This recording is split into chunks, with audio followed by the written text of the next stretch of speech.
অনেকদিন ধরেই উজ্জ্বলদার বিরিয়ানি খাবো বলে ভেবে রেখেছিলাম, কিন্তু খাওয়া হচ্ছিল না। এদিন তাই মনস্থ করলাম, রেডি হয়ে বেরিয়ে পড়লাম মধ্যম গ্রামের দিকে। তাই এই টাকফাটা রোদে আমি আর বর বেরিয়ে পড়লাম উজ্জ্বলদার বিরিয়ানির দোকানের উদ্দেশ্যে।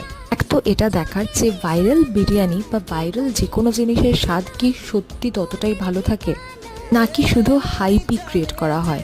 এখানে শুধুমাত্র বিরিয়ানি নয়, বিরিয়ানির সাথে সাথে আরও অনেক ডিশই কিন্তু পাওয়া যায়। Chilli chicken fried rice combo পাওয়া যায়, আর একজন যদি একটা প্লেট খায়, শেয়ারিংয়ে যদি না খায়, তাহলে কিন্তু তাকে আনলিমিটেড বিরিয়ানি দেওয়া হয়।